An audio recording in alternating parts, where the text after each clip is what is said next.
to politicians is showing that today to take a picture of something that one man dreamt 100 years ago, you need people from 40 different countries. You need people from all over the world. That at the same time that you're sitting here, there's 6 press conferences in Washington, in Tokyo, in Taipei, in Shanghai, and in Santiago de Chile. And I'm proud of Europe. I'm proud of Europe because we have invested so much in this project. We have put all together more than 44 million euros because we can be proud that Europe has a winning formula. And that winning formula is simple. We believe deeply in the freedom of science. We believe that scientists are the ones to make the choices, that the choices of science are not done by politicians. We believe somehow in the intuition of science. Stephen Hawking once said something that I would like to finish these words today with you, with this excitement of us. He said, "It is said that facts are sometimes stranger than fiction, and nowhere this is more true than in the case of black holes. Black holes are stranger than anything dreamed up by science fiction writers, but they are firmly matters of science fact." So, ladies and gentlemen, I think that I've not been this excited since when I came in 2014. If there's a big moment for all of us, is today. And so this big moment is shared with so many in the public, so many today here, and I want to invite all the team. And for that, Professor Heino Falke is here, so he will come immediately to my place and tell you, and we will join all of us here in the room, we will join him unveiling the image. So Professor, please come and I'll go. Still have to, thank you.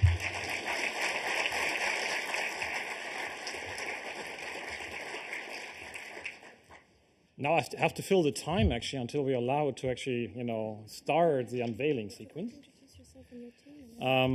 I thought I use the time to introduce our team here that's here today. On stage, we have Monika Moshi-Brodska from the Radboud University, working on theory and imaging of black holes. Luciano Rizzola from the Goethe University in Frankfurt.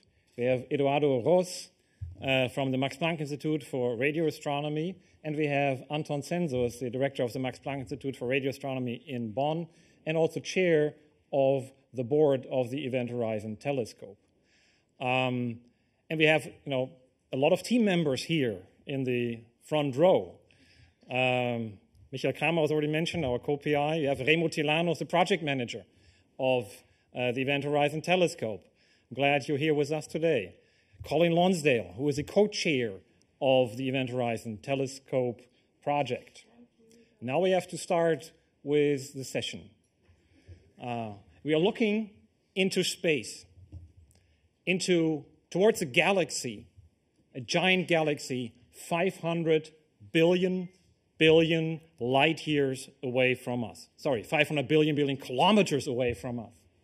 Very big galaxy which was suspected to host a supermassive black hole in the very center.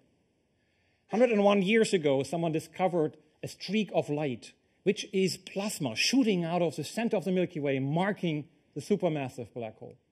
I never believed that this black hole was as big as people said, until we saw that.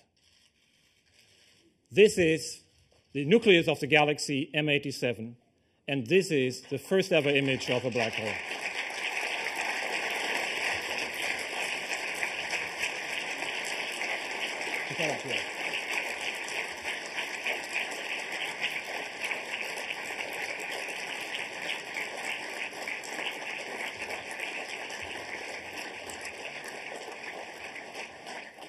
Das ist das erste Bild eines schwarzen Lochs. Das ist das erste Foto von einem schwarzen gat. C'est la première image d'un trou noir. What you are seeing here is the result of many people working together. You have probably seen many images of black holes before, but they were all simulations or animations. And this is so precious to all of us because this one is finally real. What you're looking at actually looks like a ring of fire. And it's actually created by the force of gravity, by the deformation of space-time, where light actually goes around a black hole, almost in a circle. And that creates that circle that we see here. It has a diameter of, I forgot the number actually. 100 billion kilometers. Now I got it right. It has 100 billion kilometers. But actually, at the distance, at the huge distance of M87, it actually will appear as a mustard seed in Washington, D.C., as seen here from Brussels. The size of the ring is actually determined by the mass of the black hole and very independent of all the parameters of the black hole or the modeling. And so we can derive from that size directly what the mass is. And it's 6.5 billion times the mass of the sun. That is an enormous black hole that we see there. We see also more in there. We see this dark region in the middle. I've always been asked by my colleagues, or told by my colleagues, you cannot see a black hole, can you? And I think they're right. You cannot see a black hole, but you can actually see its shadow. And that's when the light actually disappears behind the event horizon, creating that dark region, that dark shadow we see there. And this is amazing if you think about it, where if you know the story behind that image, we're looking at a region that we've never looked at before, a region we cannot really imagine being there. It feels like really looking at the gates of hell, at the end of space and time. The event horizon, the point of no return. That is awe-inspiring to me at least, but it's also important for physics. I think my colleague Luciano Rezzolla will now continue and explain to us why this is so important.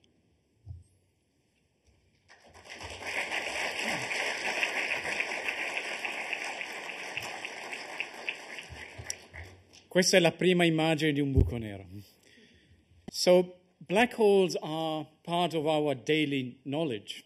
In fact, even a child knows what a black hole is, and the best definition I've received actually comes from a child who simply said, well, it's just a hole you cannot fill. So they're very simple, but they're actually extremely problematic in physics, and because of the properties they have. The first property is that at their center, in a single point, we think the laws of physics break down. We call this point a singularity.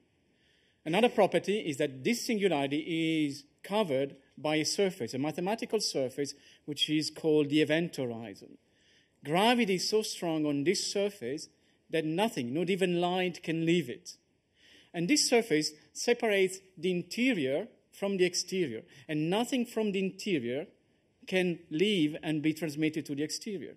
And for a scientist, this is a drama, because scientists want to know everything about every corner of the universe. So having a region where you say you cannot experiment there, or you can experiment there, but you cannot tell the results of the experiment, is extremely frustrating and puzzling. And the same puzzling thought was shared by Einstein.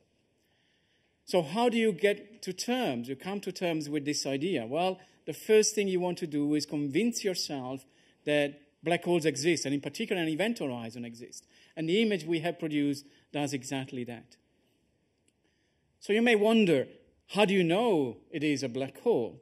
And it is because it matches extremely well with the prediction that we can do from theory. And this is shown in this picture over here. So on the left, there is the observed image. On the right, there is a theoretical prediction. And as you can see, the analogy is remarkable. As a matter of fact, we have carried out over these last 6 months the most extensive investigation of what happens to plasma, to matter, as it falls onto a black hole. We have used supercomputers and highly advanced numerical codes to calculate what happens. And what we've learned is that as matter falls onto the black hole, it will start rotating at speeds which are close to the speed of light, and will become hot and emit light, especially in the radio frequencies, which are the ones that our telescopes can capture. But these simulations are not sufficient. If you want to know what a black hole looks like as an image, you need to take into account that light doesn't move on straight line near a black hole. Just contrary to this room, light can come from all sorts of places. And so light can be bent, can be lensed, and so the image that you obtain by looking at a black hole can be very counterintuitive. And we have carried out a very extensive investigation. We built tens of thousands of synthetic images which cover all the possibilities that we think are realistic conditions under which a black hole is formed. And this is how we have come to conclude that this is a black hole as predicted by Einstein. Now, you may ask, what is the meaning of this discovery? For many of us, it has different meanings, but there is one meaning that we all share and is very precious to us. We have transformed a mathematical concept, that of the event horizon, something that I normally write on a blackboard when I lecture on this, into a physical object, something that we can test and we can measure and we can observe repeatedly. And you may think this is a minor thing. Actually, this is a fundamental first step in any scientific progress. It's a scientific method. Be able to make an experiment and deduce from this what are the, how does nature work. And now I'll leave the word to my colleague Eduardo Ros to explain how this beautiful experiment was first carried out.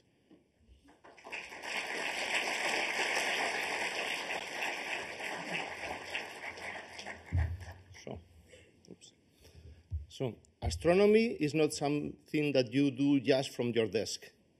In many cases, you have to embark in an expedition. And 2 years ago, a large team of astronomers embarked in expeditions to the most remote places on Earth, in places where the atmosphere is thin and dry, because we need to observe at a wavelength where the atmosphere is important. The important thing of that is, in these locations are also facilities, as you see. They're like Iran 30-meter telescope or ALMA or APEX with European technology.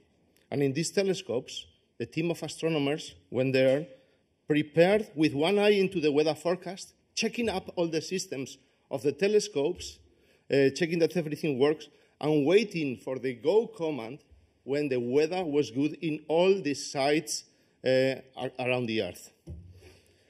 One of the tricks you need to make such an image of a black hole is to get a telescope as big as the Earth.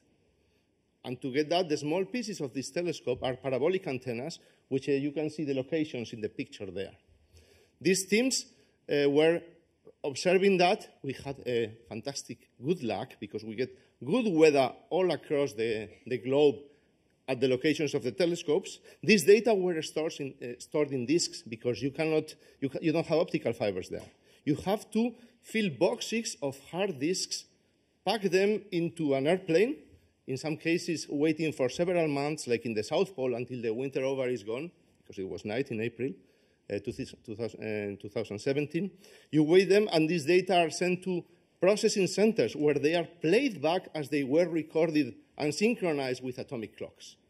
These places are like in the Haystack Observatory in Massachusetts in the US, or in Bonn, Max Planck Institute. They are the so-called correlators. Data are played back, they are evaluated, and then they are given to a further team who checks this data. Every telescope is different. You need to correct for the characteristics of each telescope, put all that together so that you get a telescope as large as the Earth. And this process needed also several months of hard work, assessment, iterations, until people were sure, okay, this is the data that now we can begin to image. We can extract the information from this precious data, which occupied 6 cubic meters of disk, as I said, to get something like the image you have just seen now. And to know how you extract this information and you get from that, my colleague Monika Mosi-Brodska will show us. Okay.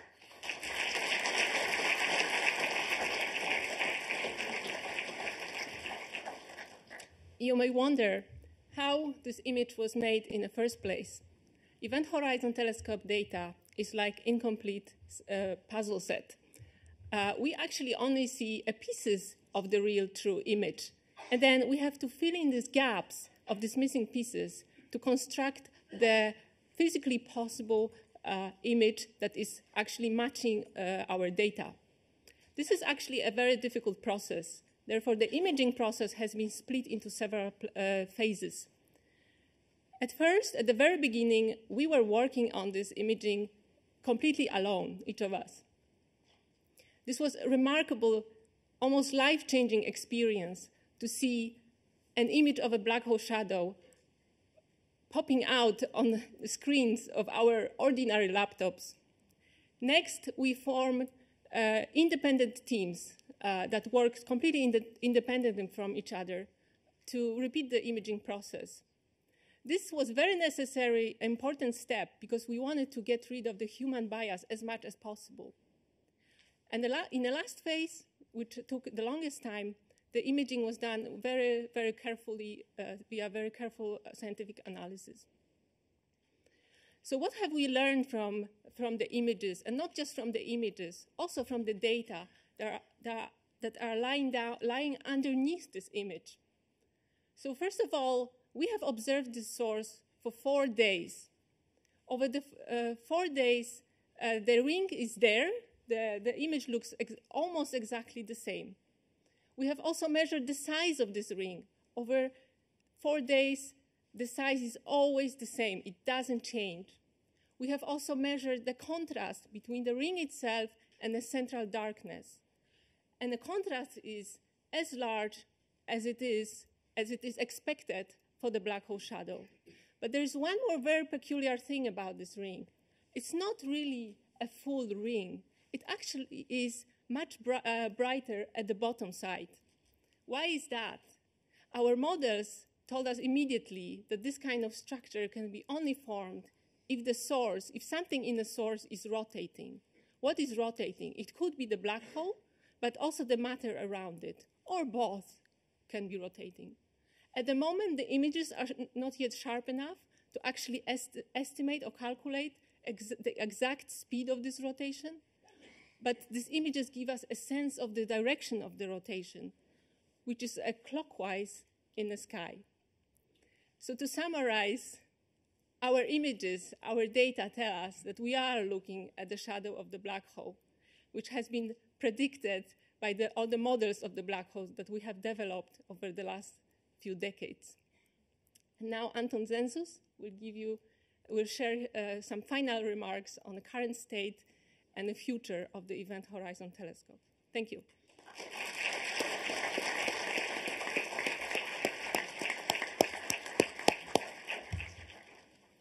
So my job now is to put it all together for you. The Event Horizon Telescope is a very ambitious project, but one with a very clear goal. We want to image, for the first time, the central black holes in the galaxy M87 and in the Milky Way.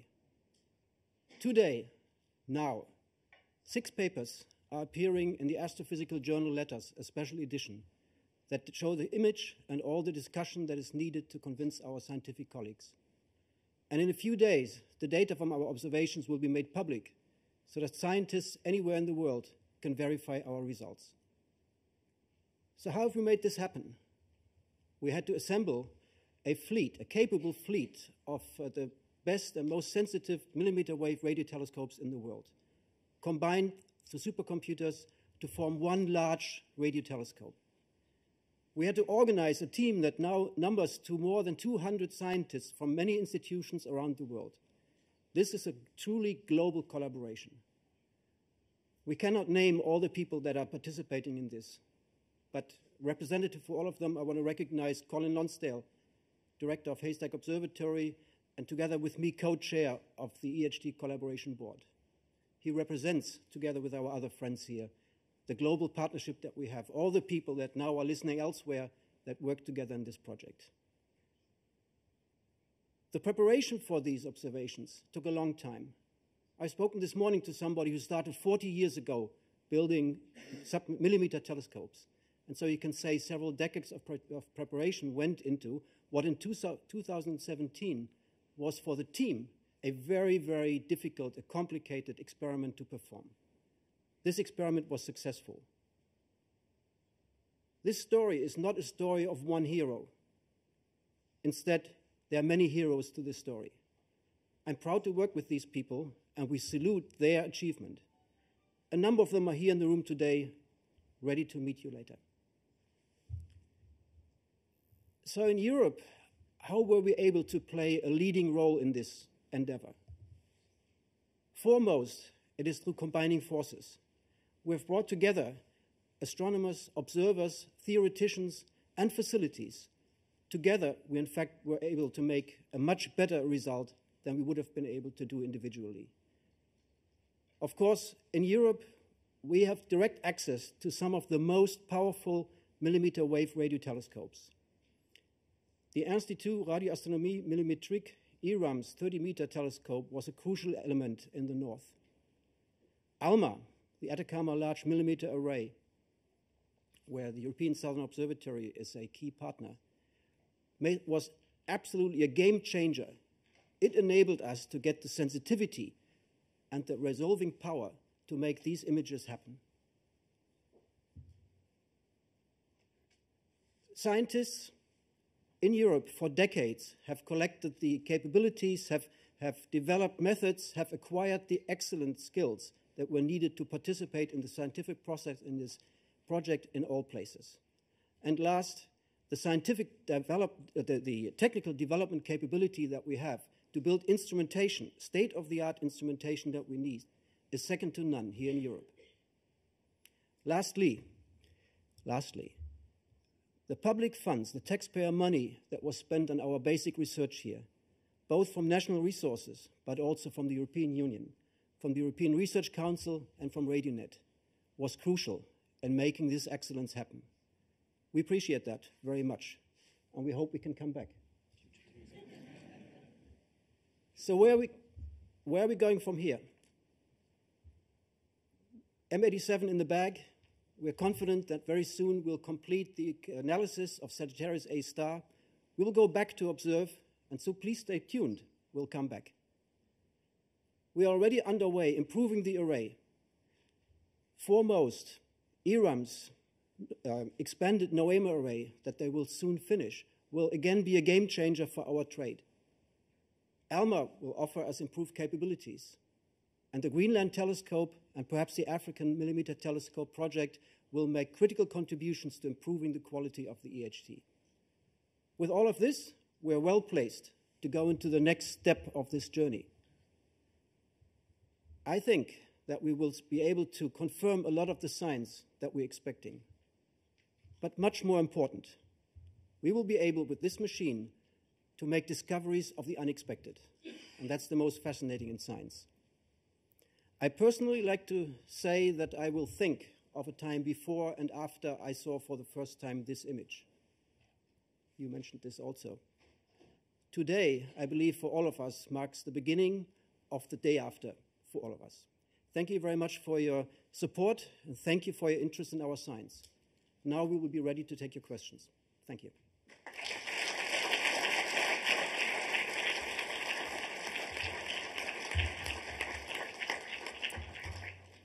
Thank you much for these presentations, and I dare say our press room will always be open for such extraordinary announcements. Now we can turn to your media questions.